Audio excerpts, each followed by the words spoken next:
Hi, my name is Oluwaseun Martins, and in this video, we're looking at the Pandas library in Python.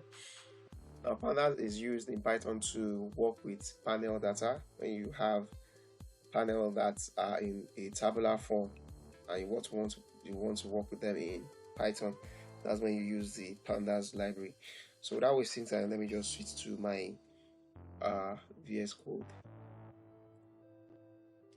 Alright, so here in VS Code we have the Pandas library here. Now the first thing is to import the library just like you would do with any other library in Python. So use the keyword import, then the library name pandas, then the as, in this case as PD. Now PD is the global practice of the way by which you import Python. That's the nickname or the alias by which you import pandas with. So import pandas as PD. So once you run this line, any other time you want to use pandas, you can only call it back using the PD that you have imported with. So let me just run this line. It takes just a few seconds to load. So that took 2.9 seconds to load. So after then, any other time I want to use pandas in this notebook, I'll be using the PD instead. So the first I'm going to show you is how to create series in pandas. Now the pandas series in this case would do two things. It will print the data and also print the index alongside it. So we'll see that in a minute. So the first thing, how do you create series in Python using the pandas library? So I'm creating a series here from an existing data. Here I have identifier A that has stored this list of 2, 3, 4, 5, 6, 7 and the string Shola here. So I'm printing A, I'm printing the type of A just to see the class of A as a list. So to convert A into a pandas series, so I'll be using the pd.series. So you can see here pd.series. The series is capital letter because it's an attribute on its own in pandas. So the series here is a class on its own. So that is pd.series. In the parentheses you have the identifier you want to convert into a pandas series, and I'm printing B here and I'm printing the type of B here as well, just for us to see it. So when I run this, we can see here that I have the first print is print A, which this is A. You can see that it's printed on the horizontal line as A, and the type of A, the class of A is here, which is a list. However, when I printed B, which is a series form of A, you can see that it was printed, number 1 vertically, 2, 3, 4, 5, 6, 7 and Shola vertically without the square bracket, and alongside it I have 0, 1, 2, 3, 4, 5, 6. This is the index, this is the data. So for pandas series, it will print your data vertically, and also it will print the index as well for the pandas series. And you can see here that the class is pandas.core.series.series. So this is a pandas series for B. That's the type of B. So to create a pandas series from an existing data set, you just use the pd.series, then in parentheses the identifier that stores the data type you want to convert into pandas series, and you pass it in and you create a series out of it. So by doing that, you have the data printed vertically this way without commas, without the square brackets, and also alongside it the index will be printed starting from 0 to the last index. So it will print it as a colon in this case. So you can also slice with pandas series just like we did in NumPy. So here I'm saying in that series B, in that pandas series B, give me the index from 0 to index 2. Index from 0 to index 2. So if you look at it, this index 0, which is 2, index 1 is 3. So it's not going to print me the index 2, so it will print me 0 and 1. So it will print me 2 index, the value that is stored in that index from 0 to 2. So that's the slice here. Also here is showing the slice from index 2 to 5, index 2 to 5. So if you look at it, this is index 0, index 1, index 2, index 2 is 4, index 3 is 5, index 4 is 6. The fifth index is 7, but that will not be printed as well. That is how the Pandas indexing operates. So this is 4, 5, 6. So that is the slicing of this Pandas series here. Now another function that you have in Pandas is the data frame. In the case of data frame, you would have the function itself is data frame, and the output in this case is going to print the default index like the series did, and also a default variable name, a default colon name. You know, for the series, it will convert the data into a colon just like this, and the default index will be printed alongside it. But for the data frame, in addition to just printing the data on a colon and the default index, it's going to also print the default colon name, the default colon index in this case. So here again, I have an identifier X, which is a list, and I want to convert it into a Pandas data frame. So here I'm doing pd.data frame. You can see the data, the D is capital, the F is capital. So Pandas data frame, because the data frame is a class in PD.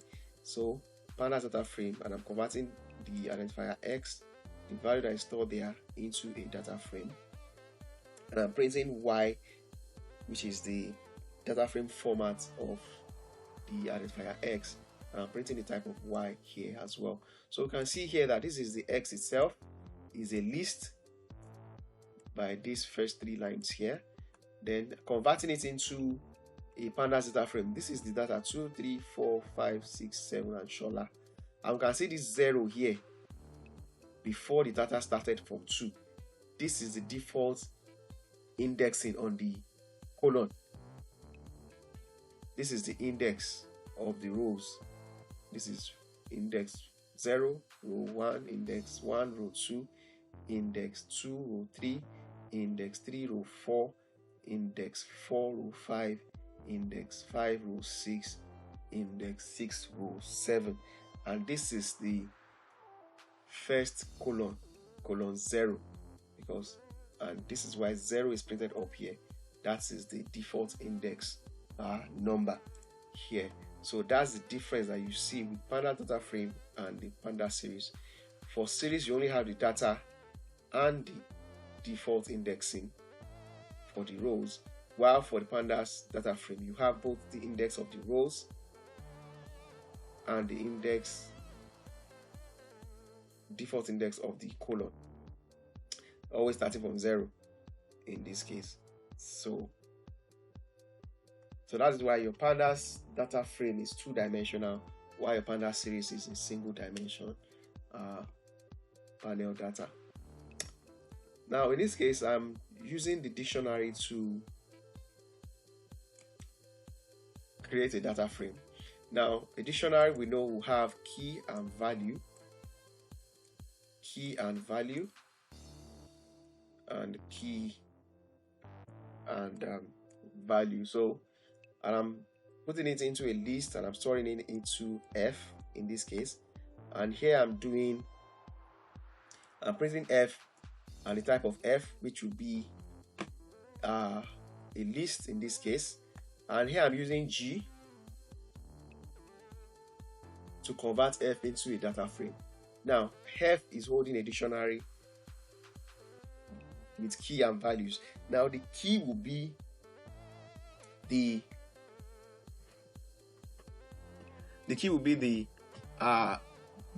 colon index in this case.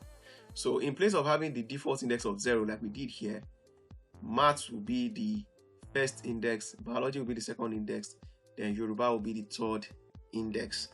So if you are using a dictionary to build a data frame from a dictionary, the keys will be the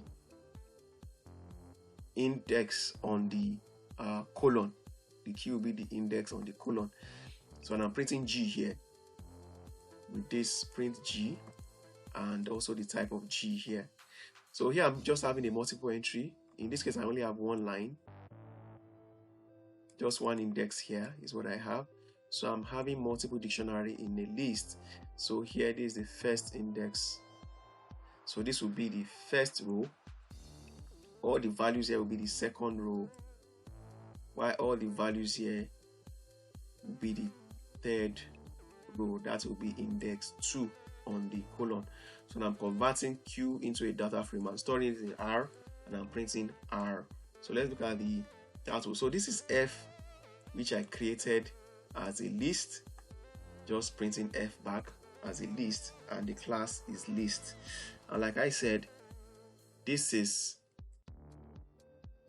the first dictionary, which is G, as a data frame of F. You can see that the math, the biology, the Yoruba, which is the key on the dictionary, is now the colon name here.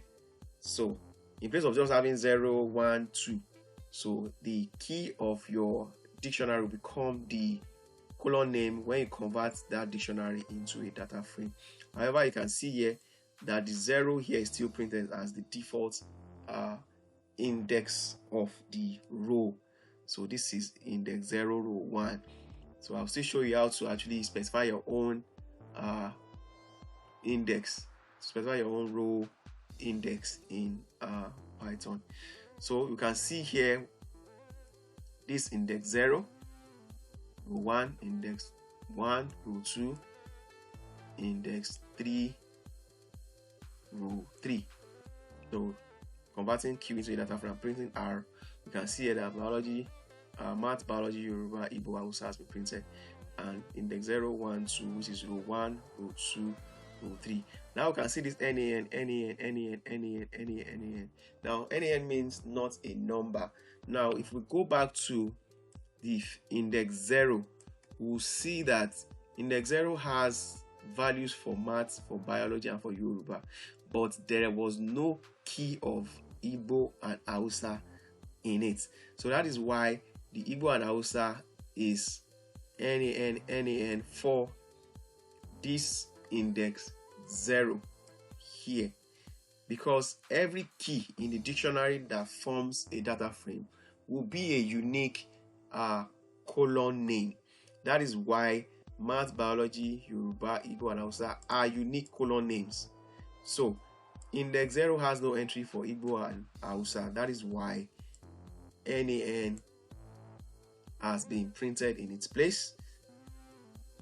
For index 1, which is row 2, has value for Igbo alone, while that of row 3 has value for Hausa alone. So that is why Yoruba and Hausa was NaN for entry 2, while Yoruba and Igbo were NaN for entry 3. That's index 2, row 3.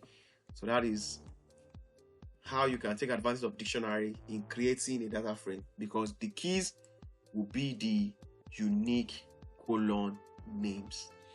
Now you can also specify your own index. You know, by default, Pandas will give his own index for the rows as 0, 1, 2, 3, but you can equally specify the index by yourself. So after putting in the data, as we did earlier as a dictionary in this case, when converting that dictionary, which is in a list, into a data frame, you can use the pd.dataFrame in brackets the data itself, which is the J now that is holding that list, comma the index. Now I want to specify the index. The index equals, so I'm going to put the index into a list. So the index now is having the string of Yemi, of Ebuka, and Idris in this case. So that means index 0 is Yemi for the row, index 1 is Ebuka for the row, index 2 is Idris for the third row. So when you print that, we can see here that we have the keys of the dictionary as the unique colon names, while the index now, in place of just having the default index of 0, 1, 2 here, now I've used the index command here, the index keyword here, command here, to create my own index by passing it into this list, which holds my index. So you can see here, me, Ebuka, and Idris has been printed here as the index. So that's how you can specify your index in Pandas and also have your unique colon names using the dictionary. So also you can convert a series into a data frame. You have a series already, you can convert it to a data frame. Now we know that with series, whatever value you put into a series, it will come out as a colon. So whatever value you put in a series come out as a colon. So when you are passing in your data, you have to take that in mind. So I'm creating series underscore 1. So this is my series 1 here. And I'm saying pd.series. So because I know everything will come out in a colon, so 40, 50, 60, 70 will be the first colon, while I'm saying this is the index alongside it. This is the index. So that means the first row will be math, second row will be English, third row will be chemistry, fourth row will be Greek. So also I'm creating the series 2 here. And I'm saying pd.series 60, 80, 30, 50 will be the second colon. And this is the index. Now you can see that the index math, English, chemistry is only computer that is different here. So computer will be a unique row index on its own. So what is left now is to convert my series into a data frame. So that is storing that value in pd dot data frame, and in that parenthesis I'm passing in my dictionary, because if I don't pass in a dictionary for the series and I only put the series there, series underscore 1, series underscore 2, what will happen is that the first colon and the second colon will have the default index of 0 and 1. So but I want them to have my own specified colon.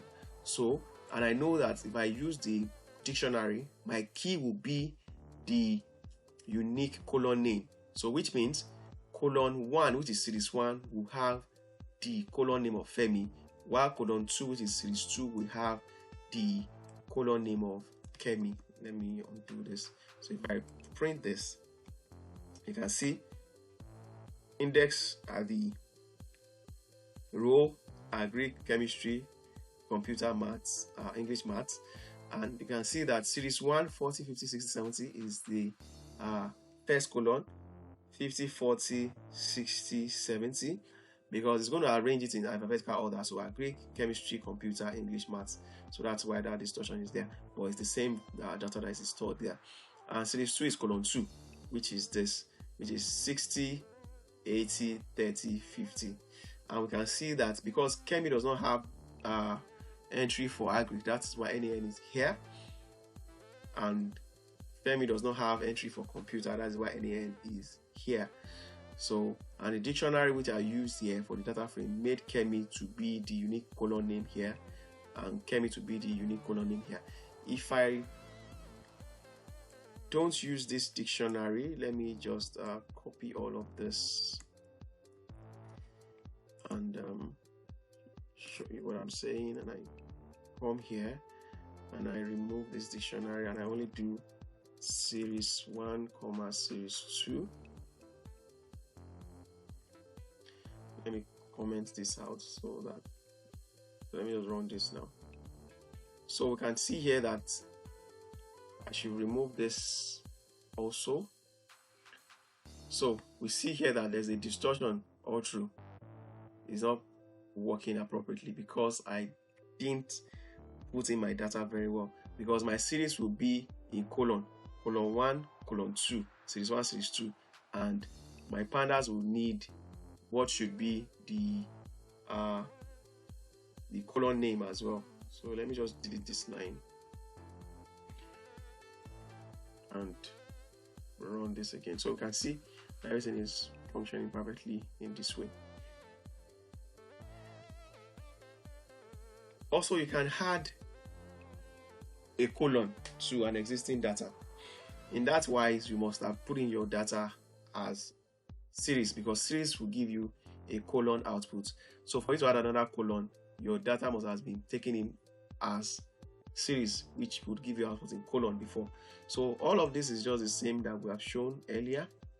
So, and I'm printing E here. E is the data frame instance of series 1 and 2, which is having the Femi and Kemi as its unique colon names. So when I want to add another colon of James, so I'm saying E, the new colon I want to add in square brackets, then the colon name is James because it's a string, James equals pandas.series. So this will form 40, 60, 70, 57 will be the third colon, and this is the index, which will be the row names of maths, English, chemistry, and computer, which is the same thing as what we have here. So let me just even change this. Let me change this to biology. So I'm printing E. So now James will be the third colon now we added to it. So if you look at it, the first time I printed, which is this print E here, it was Femi and Kemi alone. Then after I added James to it with another series to form the third colon, and I'm printing E again the second time, you can see Femi, Kemi, and James has been printed now making it three rows, sorry, three colons in this case. So that's how you can add a colon to an existing data frame. Also, you can delete a colon from an existing data frame by using the del keyword here. So I have the three series already, series 1, series 2, series 3 here, underscore 1, 2, 3, which will be the first, second, and third colon.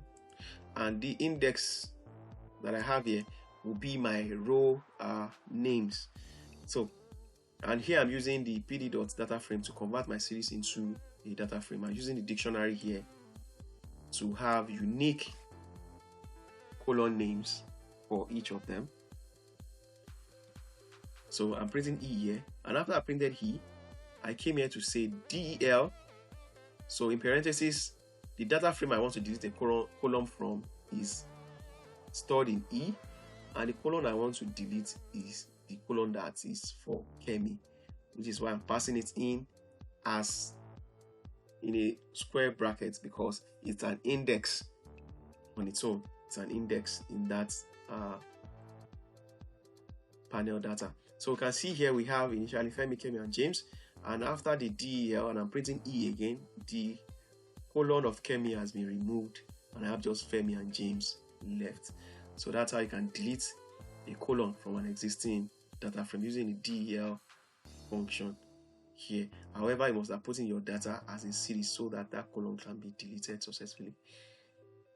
Also, you can pop out a colon. You can actually bring out a colon from an existing data frame. So you can just say you want to pop out this colon, you want to see just this colon alone. So like we did initially, I've created the PD colon using the series and converting it back into a pandas data frame.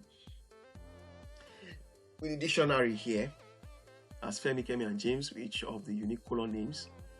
And after then, I'm now saying I want to pop out the information of James alone. So I'm saying James underscore series equals, so the series of James is what I want to see. So that is why it's James underscore series. This is the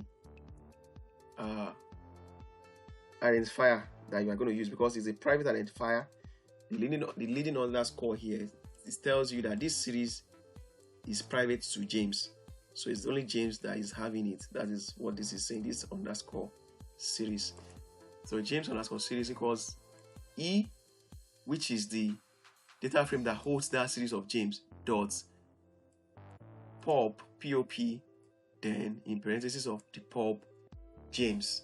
So, and James is a string, so that's why it's in that quote, single quote that you see. So print this identifier. It's going to print me the data of James alone. So we can see here, initially I have the three colons of Femi, Kemi, and James. And when I pop the series of James, it's only showing me the series of James alone, the information of James in this data, which is agri, chemistry, computer, English, maths of, you can see NAN 70, 57, 60, 40, which is this colon. That's what it's showing me here. And it's saying the name is James and the data type is float 64 because it's in decimal places, and that's the storage space, float 64. So that is how you can bring out a particular colon using the pulp function alongside your data frame.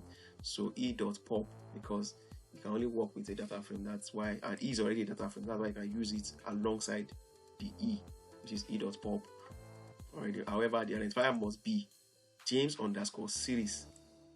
This underscore series must be there because this makes this series private to James. Also, you can decide to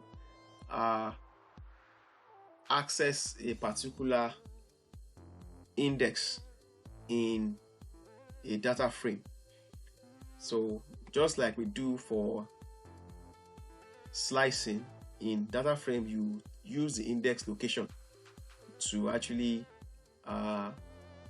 locate the elements in a data frame.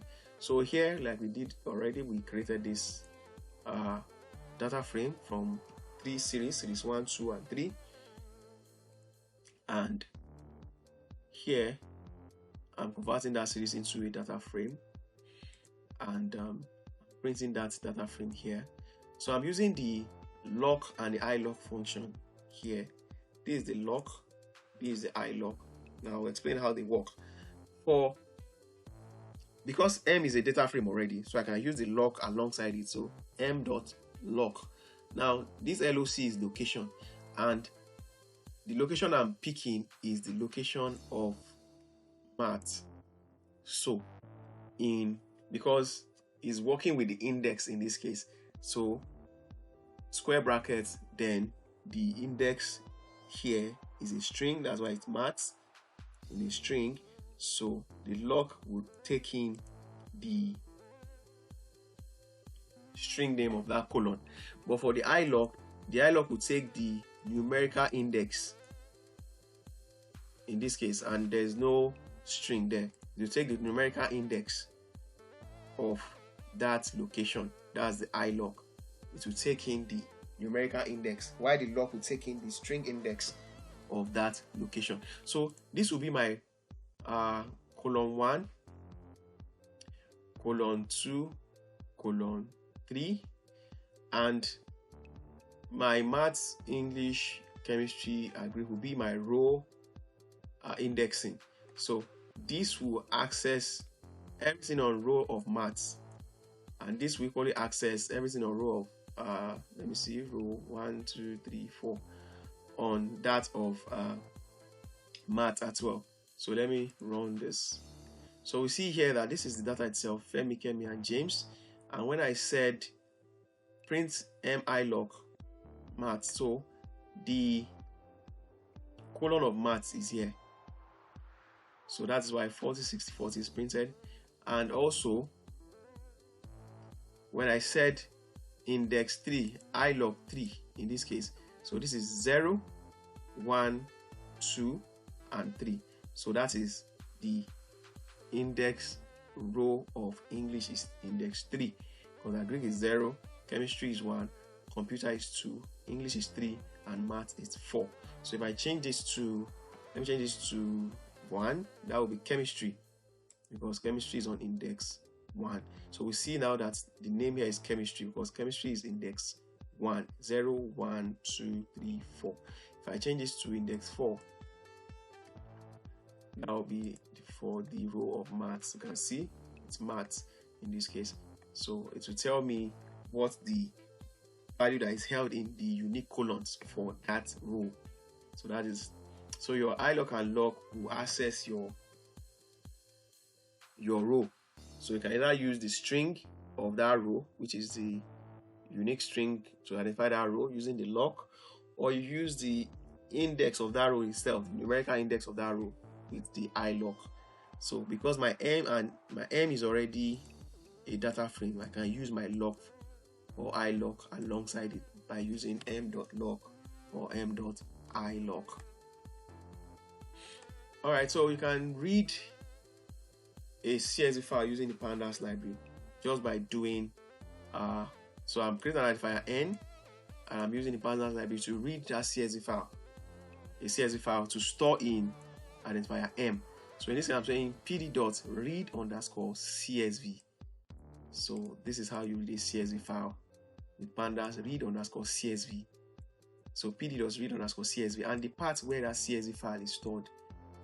This is the part is stored on my desktop in a folder called datasets, and this is the CSV file itself. That's the name of the file. So that will read the file. So Pandas also allows us to have some information about that very CSV file. So if I'm doing print m.shape, m.shape will tell me the number of row and column that I have in that CSV file, and n.describe, this describe will tell me the statistical reports, telling me the mean value, the maximum value, the standard deviation, the 25th percentile, 75th percentile, and the 50th percentile in that data for every column that is there. And n.head will tell me, if I specify anything in the argument for the head, it will give me the number of rows from the top. So this one will give me the first 2 rows in this case, with this head of 2. It will give me the first 2 rows. But if I put it as an empty parenthesis, by default, Pandas will give me, with the head, it will give me the first 5 rows. So if I say print n, which is the identifier that is stored in the CSV file, dot tail, and I put in 2 or anything there, the tail will give me the last 2 rows. In this case, it will start printing for me from the last rows. I'm saying print me the last 2 rows with these 2 I have in this parentheses for the tail. Or if I leave it as blank, it will just give me the last 5 rows. So if I run this now, you can see that in that data I have 150 rows and 5 column. This is the describe. So these are my column. So, and it's telling me that this is the count, which is number of rows there. This is the mean. This is the standard deviation. This is the minimum value, 25th percentile, 50th percentile, 75th percentile, and the maximum value of each of the on this column. That is what the describe is telling me. The shape is giving me the shape in terms of row and column. And I can also specify in the shape to say, okay, I want to know only the row alone. So let me just do that here. Let me say print n.shape. I'll use a square brackets and I say 0. If I say square bracket 0 for shape, 0 is the number of row there. If I say print n.shape square bracket 1, that will be number of column. So 0 is row, 1 is column. So if I run this again, so you can see this is the first shape I use without any arguments. So those 150,5. This is the describe. So here I have the first 5 row. This is the head. Row 1, row 2, row 3, row 4, row 5. That's the first 5 row for the head. The last 5 row for the tail. You can see from 150, 149. This is the last 5 row. Sorry, from 149. 1, 2, 3, 4, 5. That is the last 5 row. Then the 150 you see there is the end of shape in square bracket 0. That is number of column that you have there. Let me do something here. Print just to separate so that we can know where. So we see here that the 150 is for the row, while shape in square bracket 1 is the column. The column is 5. So just the same thing we have here, 150,5. So that is how you can read from a CSV and can get information of about your data in Pandas. Also, you can create a CSV file from an existing data frame. So just like we did, we have this data frame already. So we just say to create a CSV file using the Pandas data frame from an existing data frame. So just do m dot, this is the data frame. M is a data frame already, because here I've converted M into a data frame here using the Pandas data frame. So I'm saying m dot to underscore CSV, that's the keyword, to underscore CSV, and the part I want to save the CSV file to, that is the part here. I want to save the CSV file to, that's the part. So it's going to save to my desktop, and this is the file name, wisdom underscore score. So if I run this, if I go to my desktop, you can see that wisdom underscore score has been created here. And if I open this, you can see this is what we have put in there. This is the CSV file. That's the data itself. So that's the data that we have. Also, you can use the Pandas library to create an Excel file. So in case of an Excel file, you have the data frame already, like we did earlier. So the data frame dot to Excel, and the part that you want it to go to, and the file extension for Excel is XLSX. So that's the file extension for Excel, and with this, an Excel file will be created that holds this data frame of Z. If I do this, that will be to my desktop. Go to my desktop, that's the Excel file here. So see, that's the Excel file that has been created using the Pandas data frame here. Also, you can read an Excel file. Just use the pd.read underscore Excel and the part of the Excel file you want to read.